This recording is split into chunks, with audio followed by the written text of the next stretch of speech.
আজকে আমি আপনাদের ছাদ বাগান কিংবা বাগানে টবের জন্য কিভাবে মাটি তৈরি করতে হয় এবং মাটিগুলো কিভাবে টবে বা বালতিতে ভরতে হয় যাতে ড্রেনেজ সিস্টেমটা ভালো থাকে সেটা আমরা দেখাবো। প্রথমে আমি 12 লিটার একটা বালতি নিলাম। সেই বালতির নিচে আমি কিছু ছিদ্র করব যাতে অতিরিক্ত পানি বৃষ্টিতে জমলে এই পানিটা ড্রেনেজ সিস্টেমের মাধ্যমে খুব ভালোভাবে বের হয়ে যেতে পারে। আমি 4 কোণায় 4টা ছিদ্র করলাম একদম পার বরাবর। তারপর মাঝ বরাবর আরও 4টা ছিদ্র করে নিলাম। আপনার 12 লিটার বালতিতে শসা, তরমুজ, বাঙ্গি, লাউ, করলা, মিষ্টি কুমড়া চাষ করতে পারবেন। প্রথমে আমি কিছু ইট ভাঙা বা সিমেন্টের আমার হাতের কাছে আমি যেগুলো পেয়েছি সেগুলো দিয়ে কিছু গুঁড়ো এগুলো নিচে দিব। আপনারা এগুলো পরিবর্তে টবের ভাঙা টুকরা দিতে পারেন কিংবা খোয়া কিংবা সুরকি ইউজ করতে পারেন, আবার বালি মোটা বালি ইউজ করতে পারেন। মানে এইটা দেওয়ার একমাত্র কারণ আপনার এই দেখেন আমি খোয়া দিলাম, কারণ আপনার মাটি আমি সরাসরি দিলে পারে মাটিটা ওখানে কাদা তৈরি করে ব্লকেজ করে দিবে, কিন্তু এটা থাকলে পারে এটার ভিতর ফিল্টার ভালো হবে। আমি কিছু নারকেলের ছোবড়া আমার কোকোপিট নেওয়ার পরে ব্লক থেকে কিছু ছোবড়া বাদছিল, সেই ছোবড়াগুলো দিয়ে দিচ্ছি, এটা আমার ফিল্টারের কাজ করবে।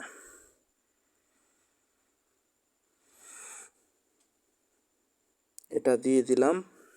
এরপর আমরা আমিন এগ্রো অ্যান্ড সিডের একটি ফার্টিলাইজার হিট ফার্টিলাইজার, এটাকে হিট ফার্টিলাইজার 10 থেকে 12 লিটার টবের জন্য 50 গ্রাম। এটা 3 মাস অন্তর অন্তর এই সারটা প্রয়োগ করলে গাছের জন্য আর কোনো জৈব বা রাসায়নিক সার কিচ্ছু দিতে হবে না। সারটা অনেক ভালো, গুণগত মান অনেক ভালো, মানে আপনার জৈব এবং রাসায়নিক সারের কোনো ঝামেলায় নিতে হবে না। এটা রেডি অবস্থায় পাওয়া যায়। এই যে এখানে কার্বেন্ডিজম আর ম্যানকোজেব ছত্রাকনাশক দেওয়া হলো,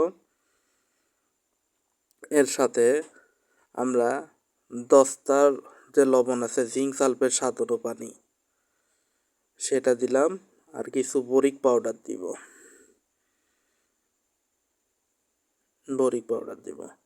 এটা রেডি হিট ফার্টিলাইজার নামে আমিন এগ্রো অ্যান্ড সিড বাজারজাত করে।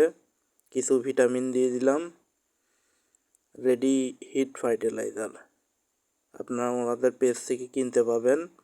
মানে এই রেডি হিট ফার্টিলাইজারে 50 গ্রাম 12 লিটার টাবে ব্যবহার করলে 3 মাস আর কোনো সার ব্যবহার করতে হবে না। মানে 3 মাস পরে আবার এটা দিয়ে দিবেন, তাহলে কোনো জৈব রাসায়নিক সার কিচ্ছু ব্যবহার করতে হবে না, গাছ এখান থেকে সকল পুষ্টি চাহিদা পেয়ে যাবে। আচ্ছা, আমরা এখানে কিছু মাটি দিয়ে নিই। মাটি দেওয়ার পরে আমরা ওই যে রেডি হিট ফার্টিলাইজারের সাথে আমরা কিছু বেলে দোআঁশ মাটি মিক্সার করব।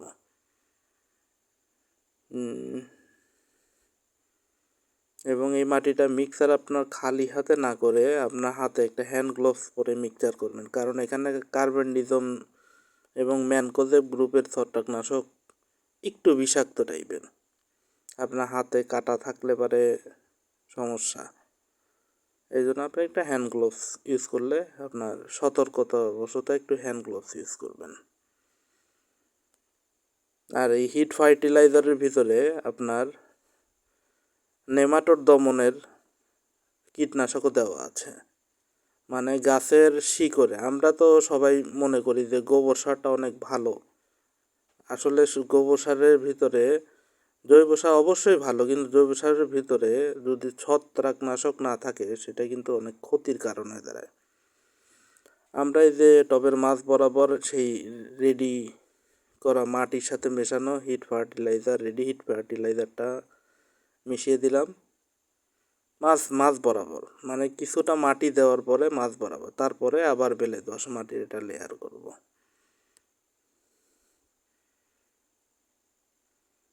লেয়ার করে এইভাবে রেখে দিব এবং এটাকে আমরা পানি দিয়ে ভিজাবো, ভিজিয়ে 6 থেকে 7 দিন ফেলে রাখবো পানি দিয়ে ভিজিয়ে। তারপরে এটা আমাদের বীজ বপন বা চারা বপনের জন্য রেডি হবে।